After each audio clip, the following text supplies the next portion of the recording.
I woke up, the past life pressing in on me like an unrelenting tide. My mind raced as I realized the world around me had shifted the moment I opened my eyes. I knew something was different. I could hear voices, but not just the ones speaking aloud. No, these were the voices inside their heads. I could hear their thoughts, their desires, their regrets, and there it was Sophia's voice. This time, I have to grab the best husband before she does. A cold shiver ran down my spine. My sister, my supposed family. Did she know? Was she reborn too? The memories of the past life flooded in like a torrent I couldn't control. I had married Ethan Carter, charming, gentle, the perfect husband, or so I had thought, but it was all a lie. I had been his second choice, a pawn in his game to secure a future that he'd never really cared about. My sister, Sophia, had gotten everything: his love, his family's approval, and I had been left with nothing. But now I had the chance to change it all. The moment I realized what was happening, I knew I couldn't let this go to waste. I wasn't going to repeat the same mistakes. No longer the docile, trusting girl I had been. No longer the one who accepted betrayal without question. This time, I would rewrite my fate. It was the day of the husband selection again, the day that had once defined everything. I sat across from two men: Logan Carter, the eldest son, cold, distant, his very presence commanding respect, and Ethan, the younger, technically illegitimate son, gentle, sweet, his eyes always holding something unreadable. Sophia's thoughts were loud in my mind, cutting through my own confusion. This time, I have to grab the best husband first. I looked at her, seeing her for the first time with new eyes. She hadn't spoken a word aloud, but I could hear everything. She wanted Ethan. She wanted him now, and she wouldn't let me get in her way. Without warning, she moved. Sitting beside Ethan with a look of pure determination on her face, she introduced herself in the sweetest, most innocent voice. "Hi, my name is Sophia Evans. I like you." My heart sank. "No, not this time. My father, ever the orchestrator, declared, 'Susan, since your sister has chosen Ethan, you'll marry Logan Carter.'" It was as if the world had tilted on its axis. The same words that had once crushed me, bound me to a life of bitterness and pain, were now the catalyst for something new. Logan Carter, the man who, in my past life, had seemed so cold, so distant. The man who had never truly cared for me, or so I had thought. Sophia's eyes flickered with a self-satisfied gleam. She thought she had won, that she had taken Ethan away from me, but she didn't know who I had become. I could hear the venom in her thoughts. "This time, you take the beatings, Susan. You'll never be good enough for him." I smiled, and it wasn't a pleasant smile. The very words that had once broken me now fueled a fire in me that I hadn't known existed. I wasn't going to be her victim anymore. I stood and walked over to Logan, the man who had been silent, observing. His presence was overpowering, but I could see the emptiness in his eyes. He wasn't like Ethan. He didn't wear his feelings on his sleeve, but there was something about him, something I couldn't quite place. I sat down beside him, deliberately placing my hand on his, and felt the warmth of his touch. His eyes flickered to mine, confused for a moment, but he didn't pull away. "Ethan." I turned my gaze to him as he laughed with Sophia, taking her hand like the devoted husband he was supposed to be. It made me sick, but I wouldn't let it show. I wouldn't give them the satisfaction of seeing me broken again. I had been reborn, and this time, things were going to be different. The wedding came. Just as it had in my past life, Sophia was dressed in white, her smile shining with an arrogance that I had once envied. Ethan, of course, was by her side, looking at her like she was the answer to every question he had ever asked. But this time, I wasn't going to storm out in a fit of rage, giving them the perfect scandal to gossip about. I wouldn't give them that satisfaction. Instead, I picked up the microphone, stood tall, and addressed the guests with a calm smile. "Logan had an important business deal to attend to today," I said smoothly. "I'll be making the rounds in his place for the wedding toast. I hope you all won't mind." The room fell silent. The guests exchanged glances, but I could feel their judgment, their expectations. Mrs. Carter, seated at the main table, looked at me with an expression I couldn't quite read. But when she smiled, it was approving. I had done what was expected of a woman in my position: grace, poise, and dignity. Sophia's face darkened at my words, her jealousy spilling out into her thoughts. "Disgusting. I'll make sure you embarrass yourself at the tea ceremony. Just wait. The ceremony went on, awkward and stilted, but I held my ground. As I approached Mrs. Carter with the tea, I sidestepped at the perfect moment, just as Sophia had planned to spill it all over me. Instead, Sophia lost her balance and fell hard to the floor, spilling tea all over herself. The guests gasped, and I heard Logan's internal chuckle. Ethan, ever the hero, rushed to help Sophia up, but in his thoughts, I heard him scoff. What an idiot. The entire room turned to look at us, and Sophia's face turned red with embarrassment. This time, it's you who'll be humiliated, I thought to myself, keeping my face calm and poised. The wedding ended in a rush, and Mrs. Carter, rather than scolding me for my less than perfect wedding, gave me a look of approval. She even reached over to take my hand, her voice warm as she said, "Susan, tonight, I'll make sure Logan comes home to keep you company. He should make it up to you." That night, Logan actually came back. He was exhausted, his tie loose around his neck, but as he walked through the door, his eyes met mine, and for a moment, I saw something flicker in them, something I couldn't quite place. I greeted him gently, taking his jacket. "You must be tired, Logan." He barely glanced at me before walking past, not saying anything in return. But I didn't mind. I was no longer the girl who cared for his affection. I had a plan now, one that didn't involve waiting around for someone else to choose my fate. I didn't expect Logan to come home that night, but there he was, looking like a man who had spent hours in a boardroom, not someone who had just come from a wedding. His exhaustion was palpable, but I could tell he wasn't used to showing vulnerability, especially around me. He loosened his tie and threw it carelessly on the couch, barely acknowledging my presence. I stood still, watching him, my mind racing. The man who had been so distant in my past life, who had never seemed to care about me, was now here, under my roof. And I, the same woman who had once been crushed by his indifference, had plans that didn't include depending on him for my happiness. His voice broke through my thoughts. "You know, you're not like Sophia. She would have thrown a tantrum by now." I blinked, not quite sure how to respond. I didn't need to. His eyes told me everything. He wasn't used to women being calm, being composed in the face of everything. He had orchestrated. He had always been in control, always had the upper hand. But now, it felt like the tables were slowly turning. "I'm not her," I said softly, my voice betraying nothing. "And I don't plan on becoming her." He narrowed his eyes at me, probably trying to gauge what I meant by that. But I didn't give him the satisfaction of elaborating further. The silence stretched between us as he finally slumped onto the couch, too tired to pretend anymore. I had learned by now that men like Logan, distant, reserved, cold, didn't express themselves openly. But they did show it in subtle ways. In moments like this, I took a deep breath and sat across from him. It was the first time in years that I felt like I was in control of the situation. I was no longer at the mercy of his moods or his indifference. I had power now, real power, not just the illusion of it.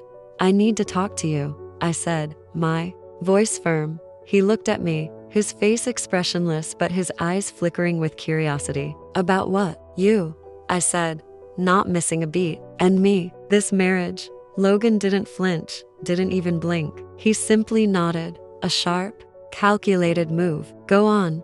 I took another breath. This was it. I had to make my intentions clear. There was no room for hesitation anymore. "I married you for stability, not for love," I began, each word punctuated with a calmness that belied the storm brewing inside me. "And I plan on running a business, on my own. I don't want to rely on anyone, not even you." His eyes softened for a split second before he regained his composure. "You think you can do this alone?" "I know I can," I replied, "and I will." Logan's gaze shifted, as if weighing my words, his lips curling into a half smile that made my heart race. There was something else there, a recognition, perhaps, or even admiration. "Let me make one thing clear, Susan," he said, leaning forward, his voice low and unyielding. "You can run all the businesses you want, but you're still my wife. I'm still the one who owns this world. Don't forget that."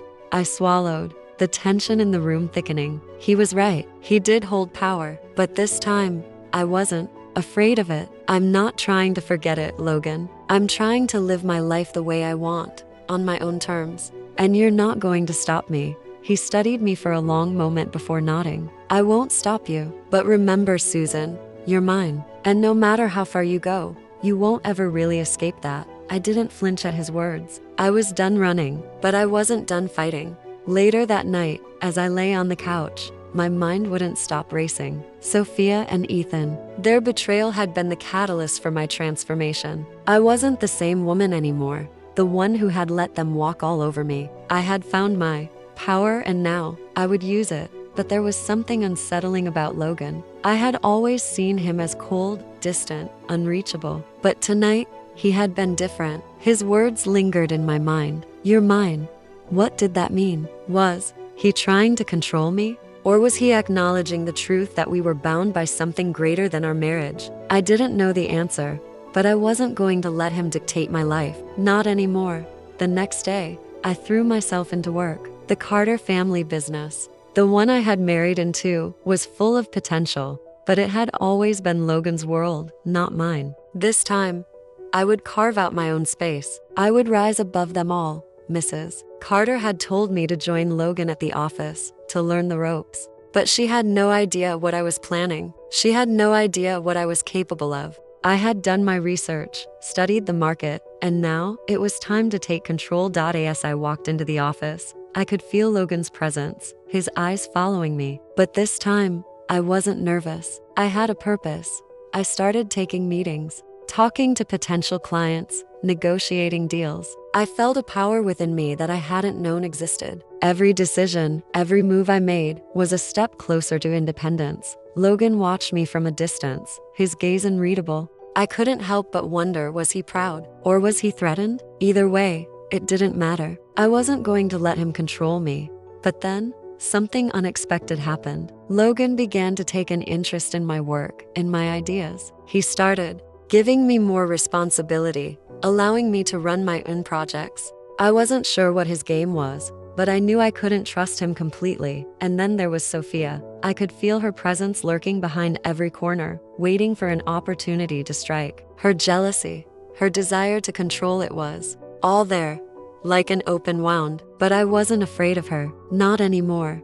I had the power now, and I was going to make sure she understood that. The days blurred together as I dove deeper into the world I was carving out for myself. Logan's presence lingered, of course, his gaze always on me, calculating, assessing. He'd always been a man of few words, but his actions spoke volumes. And lately, those actions seemed different. He was giving me space, letting me prove myself, which only made me more determined to stand on my own defeat. Yet, in the back of my mind, there was an undercurrent of tension. Sophia, Ethan, they were scheming. I could feel it. The weight of their thoughts pressed against me like a constant hum in my head. I could hear them, hear the venom in their words and the desperation in their minds. But I wasn't going to let them get to me this time. Not like I had before. One evening, after a particularly long day at the office, I found myself in the living room, curled up on the couch with a book. The stillness of the house was both a comfort and a warning. I couldn't shake the feeling that something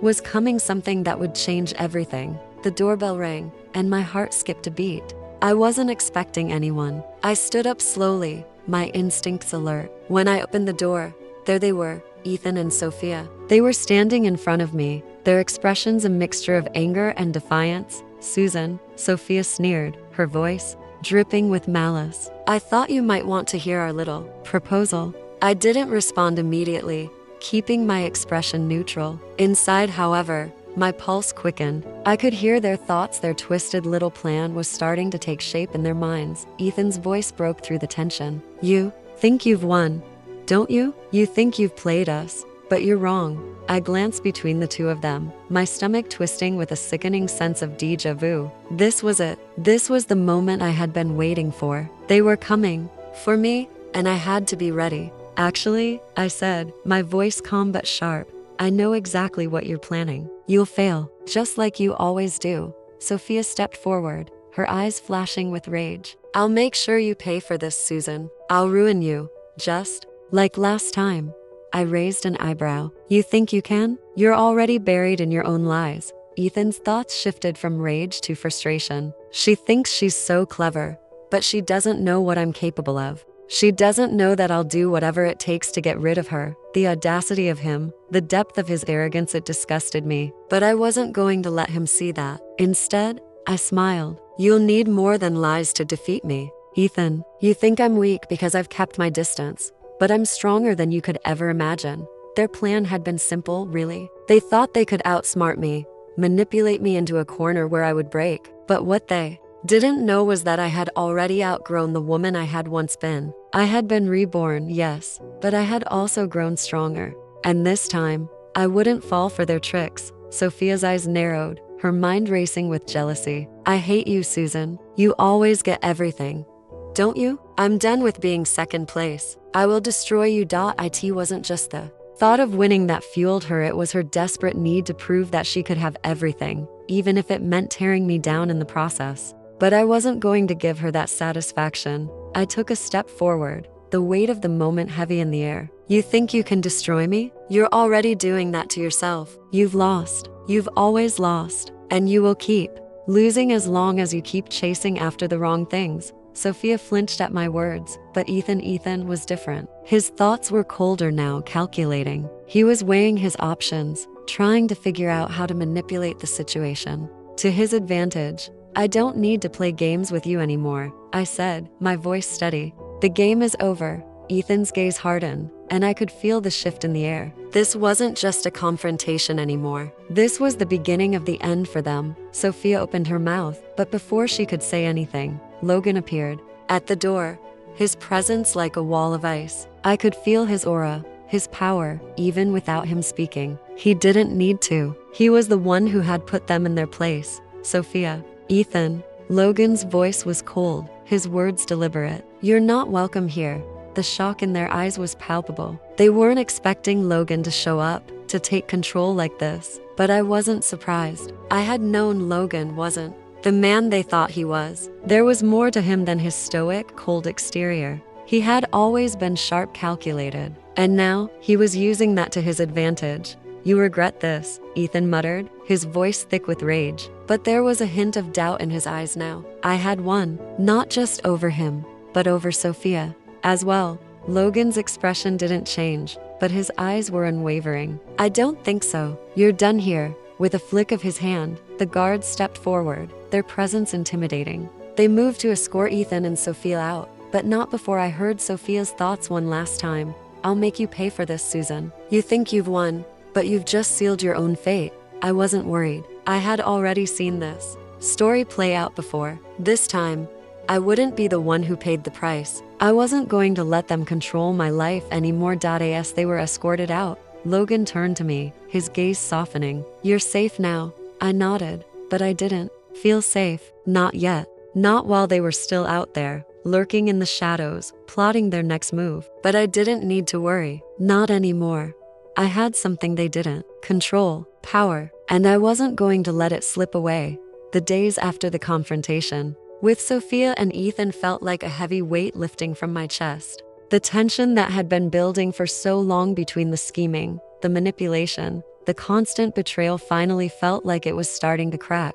But even though the storm was over, the aftermath lingered. Logan was quieter than usual, as if something was still gnawing at him. It wasn't just his usual coldness. There was a deeper layer to his silence now. I tried not to let it bother me. I had my own plans, bigger, more important things to focus on than the endless twists of Logan's emotions. He had his past, and I had mine. I wasn't here to fix his demons. I was here to build my own future. But even so, as the days passed, I couldn't ignore the flickering tension between us. It wasn't anything overt. He didn't treat me any differently. He didn't pull away. But there was a new distance, an unspoken understanding between us. And in his eyes, I could see that he was waiting for something. I didn't know what, and I wasn't sure if I cared to find out. One evening, as I walked into my office now, I found Logan waiting for me, leaning against the doorframe, arms crossed, an unreadable expression on his face. I paused,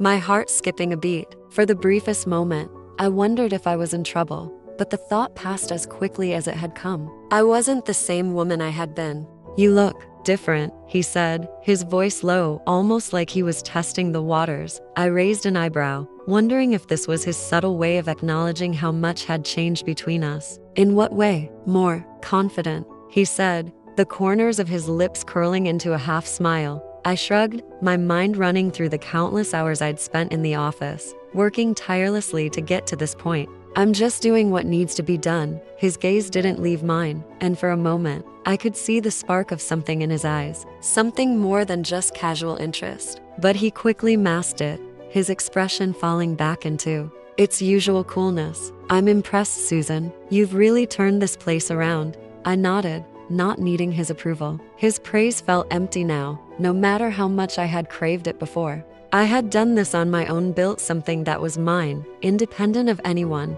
including him. I've been thinking, Logan said, his voice breaking the silence again. I know you've been working hard, and I've seen the results. But you can't do this alone forever, Susan. You don't have to carry everything on your shoulders. The words hit me harder than I expected. My first instinct was to brush them off, to continue proving that I didn't need anyone. But as I looked at him, I realized that he wasn't just talking about the business. He was talking about us, about this arrangement we had, this marriage that wasn't really a marriage at all. I don't need anyone to carry me, I replied, keeping my voice steady. I can do it by myself. Logan's expression softened, a flicker of something in his eyes that made me pause. He was hiding something. I could feel it, like a secret he wasn't ready to share. But just as quickly, the moment passed, and he was back to his usual self. I'm not talking about the business, Susan, he said quietly, his voice a touch more vulnerable than before. I'm talking about everything else. You can't keep running from everyone forever. I knew what he meant. This wasn't just about work. It was about us, about the emotional distance that had always existed between us. It was about the walls I had built around myself after everything I had gone through. And he saw it. He had always seen it, even when I couldn't admit it to myself. I wanted to push him away, to remind him that I didn't owe him anything. But instead, I felt something shift inside me, a realization that maybe, just maybe, I had been running from him too. I don't want to rely on anyone, I said, my voice quieter now. I don't want to be vulnerable again. I've been burned too many times. Logan's eyes darkened with understanding. He took a step toward me, his presence filling the room. You don't have to do this alone, Susan. Not anymore.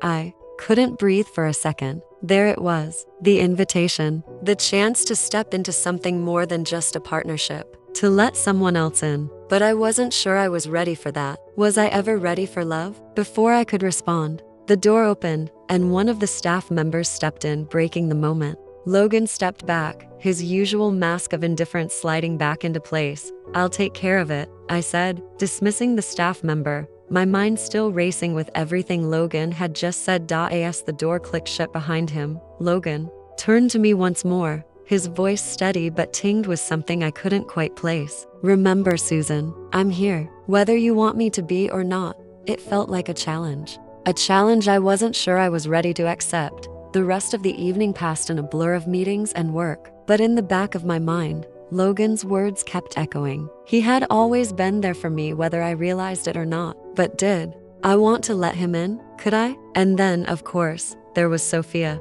The thought of her scheming and lies, had always been a thorn in my side. But now, with everything that had happened, I couldn't help but wonder, what was she really after? And why was she so desperate to destroy me? The next day, I saw her at the office. She was standing in the lobby, her posture straight, her expression calculating. She was pretending to be calm, pretending that nothing had changed, but I could see it in her eyes, the hunger. She wasn't just trying to take Logan away. She was trying to take everything from me. My power, my position, my future. I walked up to her, my heels clicking sharply on the polished floor. When she saw me, her smile flickered, just for a moment, but she quickly regained control. Susan, she said sweetly, her voice dripping with insincerity. I've been thinking, maybe it's time we buried the hatchet. We can work together. You know, for the sake of the family. I didn't buy it for a second. Her thoughts were loud in my head,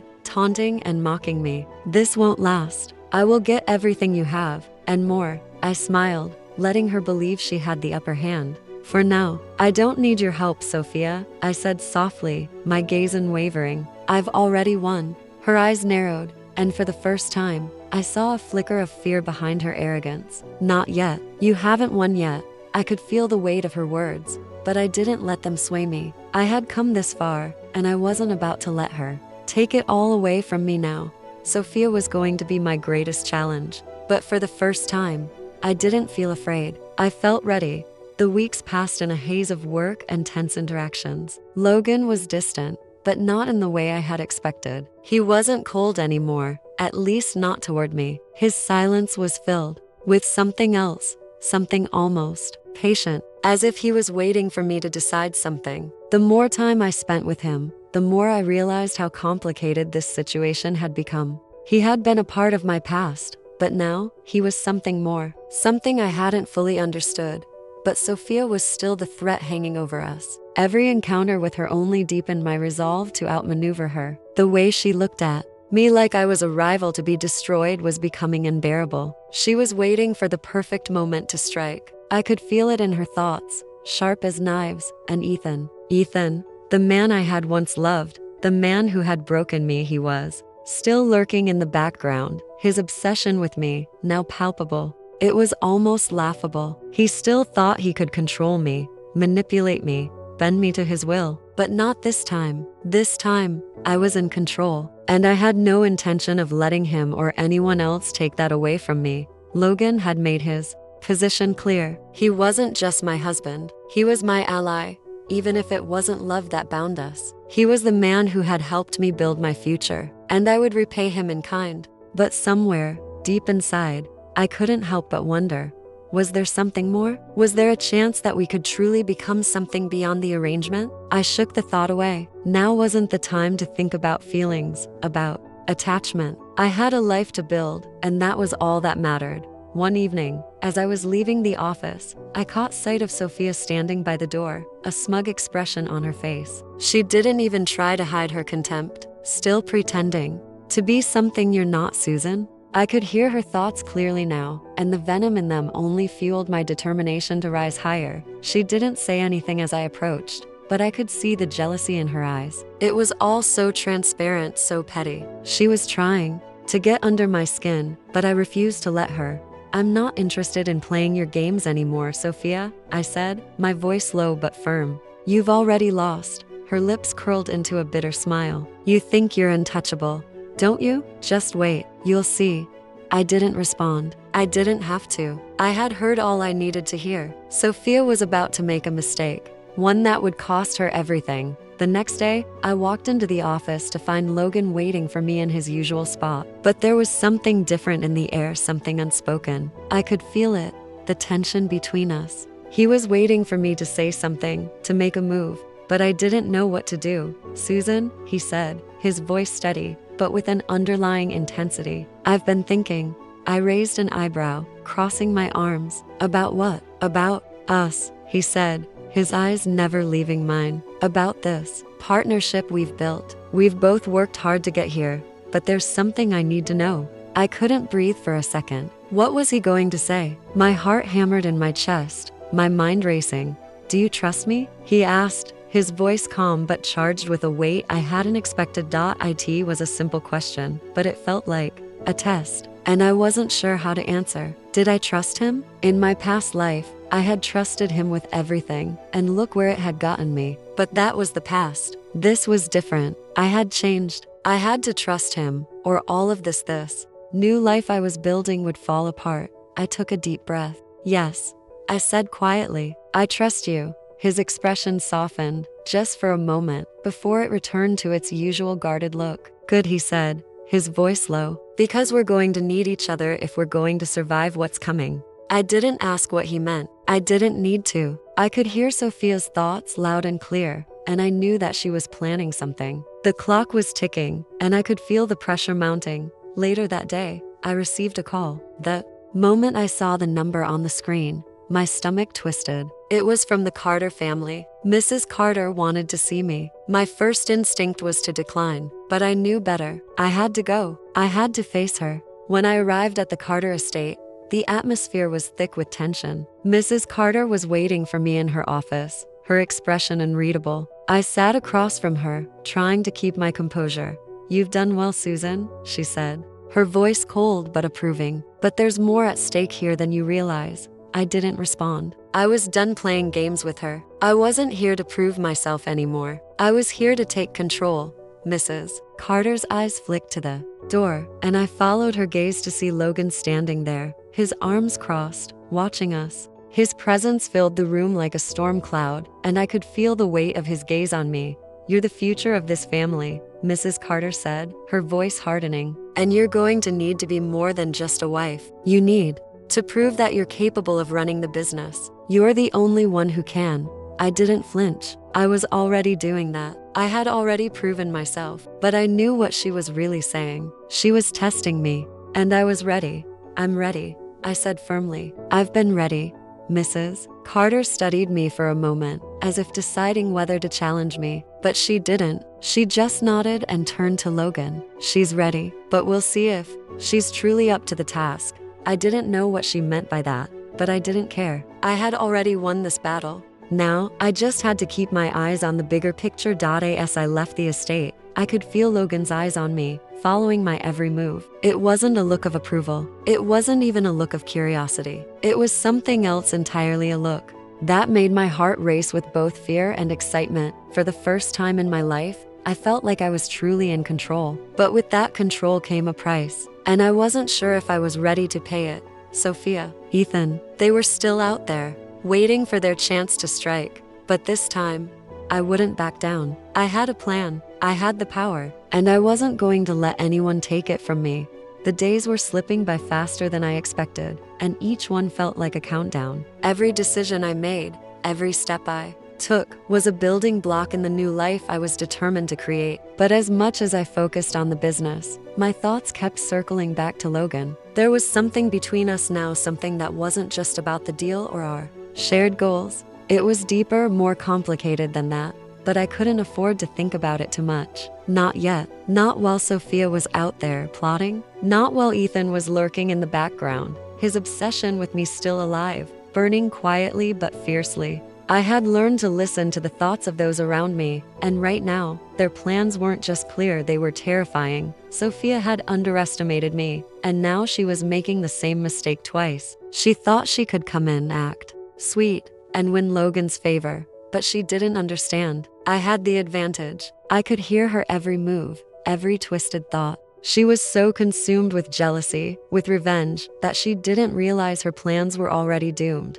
Logan wasn't just watching over me. He was the key to everything I was building, whether I wanted to admit it or not. The closer we got, the more I started questioning the life I had planned for myself. I had sworn to never rely on anyone again. But as Logan's presence grew in my life, I found it hard to ignore the connection between us. That night, everything changed. We were at a company event, just a small dinner, a way to network with potential clients. I had grown used to these events, nervous, business-suited men and women discussing deals, pretending to care about each other. But tonight was different. I could feel it in the air. Logan was unusually quiet, watching me from across the table, his gaze heavy and unreadable. His distance wasn't about business, it was personal. I had learned to read his silence, but tonight, it left me uneasy. What was he thinking? I was tired of guessing.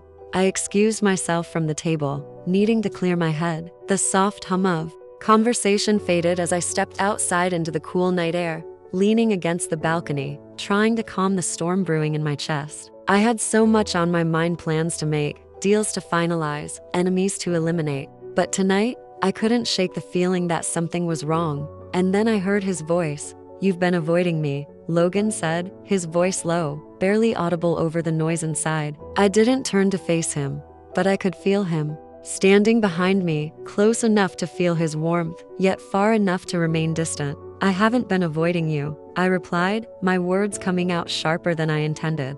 "I've just been busy." "This is important." "I know," he said, "but that's not what I meant." He stepped closer, and I could feel his presence wrapping around me, as if the space between us was shrinking with every passing second. "Susan," he said, his voice softer now, almost as if he was testing the waters. "Why are you really doing this? You're not just building a business. You're trying to prove something." I exhaled sharply, pushing away the thoughts swirling in my mind. "I'm doing this because I don't want to depend on anyone. I don't want to be trapped." "I'm not trying to trap you," he said, his words a whisper, but they hit me harder than anything he had said before. For a second, I felt something break inside me, a crack in the wall I had spent so long building. I didn't want to feel this, but his words, they made me question everything. Was I afraid of him? Or was I afraid of myself, of how easily I had fallen into the trap I swore I would avoid? I turned to face him then, my heart pounding in my chest. What do you want from me, Logan? I asked, my voice trembling despite my attempt to hold it together.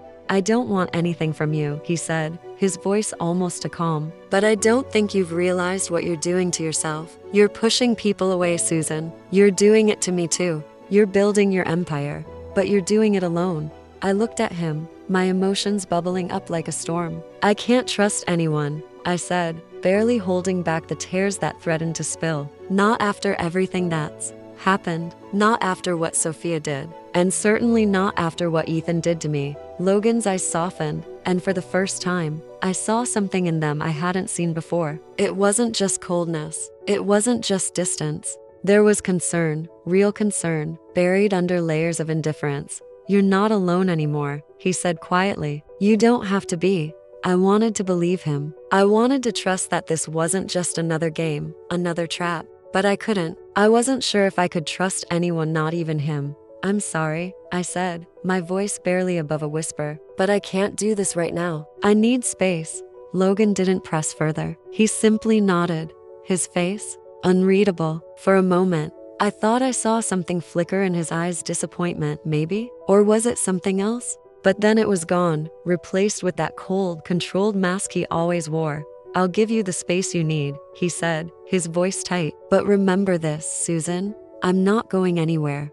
I didn't respond. I couldn't. Instead, I turned and walked away, my heart heavy with the weight of my own confusion. Later that night, I sat in my room, replaying every word, every glance, every moment. I had a choice to make. I had spent so long trying to avoid getting close to anyone, trying to keep my distance from the people who could hurt me. But now, I couldn't help but wonder if I was running from the one person who actually wanted to be there for me. The next day, the inevitable happened. Sophia came to the office, but this time, she wasn't pretending to be sweet. She wasn't pretending to be the victim. This time, her face was hard, her eyes narrowed with anger. She knew her time was running out.